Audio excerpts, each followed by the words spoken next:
మాజీ సీఎం కేసీఆర్ ఉద్యోగాలు ఇస్తే కాంగ్రెస్ ప్రభుత్వం నియామకాలు ఇస్తుందని మాజీ ఎమ్మెల్యే దాస్యం వినయ్ భాస్కర్ అన్నారు. హన్మకొండ జిల్లా కేంద్రంలోని బీఆర్ఎస్ జిల్లా కార్యాలయంలో మాట్లాడుతూ గత ప్రభుత్వం చేసిన పనులను ఈ ప్రభుత్వం ప్రారంభోత్సవాలు చేస్తుందని ఎద్దేవా చేశారు. ప్రస్తుత ఎమ్మెల్యే నాయని రాజేందర్ రెడ్డి నీచ రాజకీయాలు మానుకోవాలని హితవు పలికారు. విచ్చేసినటువంటి ఆత్మీయ ఎలక్ట్రానిక్ ప్రింట్ మీడియా ఫోటోగ్రాఫర్స్ సోదరులకు సోదరిమణులకు ఈనాటి ప్రెస్ మీట్ కార్యక్రమంలో మాజీ శాసనసభ్యులు అన్న సతీష్ అన్న గారు, పెద్ది సుదర్శన్ రెడ్డి గారు, సోదరులు టీజే సంపత్ రెడ్డి గారు, మా రమేష్ గారు, నమస్కారాలు. గత 8-9 నెలల క్రితము కాంగ్రెస్ ప్రభుత్వం ఏర్పడ్డ తర్వాత ఈ తెలంగాణ రాష్ట్రంలో జరుగుతున్నటువంటి కార్యక్రమాలు ఏవైనా ఉన్నాయంటే, ఏవైనా వీళ్ళు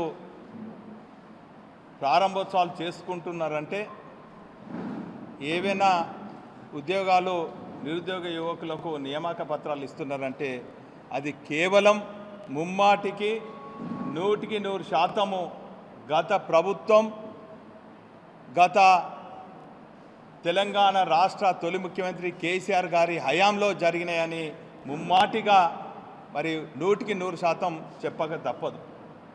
ప్రజలు కూడా అదే భావిస్తున్నారు. ఉదాహరణకు చెప్పాలంటే 30,000 ఉద్యోగాలు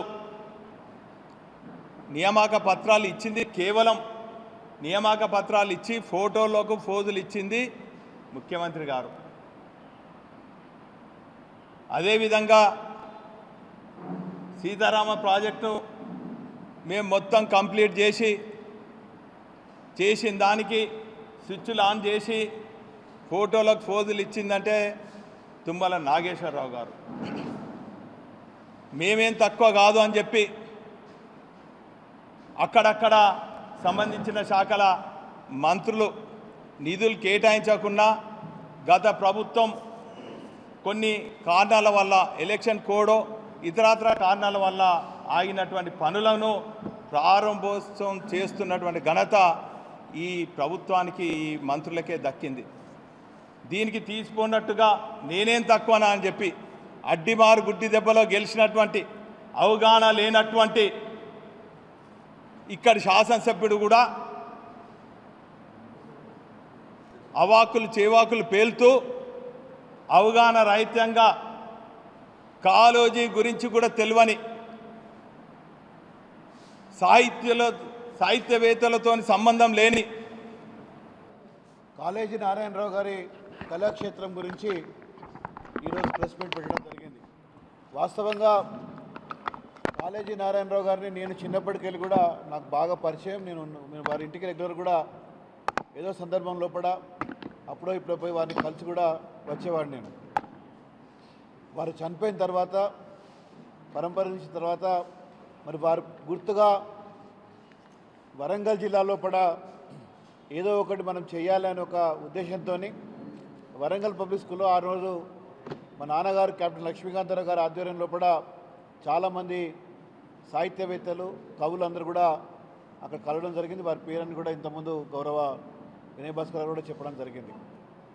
మరి ఇవన్నీ చెప్పిన తర్వాత 300 గజాల జాగిస్తే కడతాము, మేము తప్పకుండా మేము అందరం కూడా ఫండ్ వేసుకుని కడతామని చెప్పినా కానీ ఆ రోజున్న ప్రభుత్వం ఎన్నిసార్లు ప్రయత్నం చేసినా కానీ అంత పెద్ద మనిషి, పద్మవిభూషణ్ అవార్డు వచ్చిన చాలా గొప్ప సాహిత్యవేత్త, కవి కాళోజీ నారాయణరావు గారికి 300 గజాలు కూడా కేటాయించలేకపోయింది. తెలంగాణ రాష్ట్రం వచ్చిన తర్వాత గౌరవ మాజీ ముఖ్యమంత్రి కేసీఆర్ గారు ఈ యొక్క దృష్టి ఆల్రెడీ వినయ్ భాస్కర్ గారు వారి దృష్టి తీసుకెళ్ళింది కాబట్టి ఇక్కడ చాలా గొప్పగా మనము మరి ఆదరించాలే, పెద్ద కళాక్షేత్రం కడదాము అని చెప్పి మరి ఆ కళాక్షేత్రాన్ని ప్రారంభించడం జరిగింది. గత కొద్ది సంవత్సరాలుగా అది ఎంత పెద్ద డిజైన్ అంటే అది వాస్తవంగా చెప్పాలంటే తెలంగాణ రాష్ట్రం లోపలనే చాలా గొప్ప కళాక్షేత్రం లెక్క రాబోతున్న కూడా తెలియజేస్తాం. అంత గొప్ప డిజైన్ కూడా దాన్ని చేయడం జరిగింది. అయితే ఆలస్యమైంది అని చెప్పి కొంతమంది మాట్లాడవచ్చు.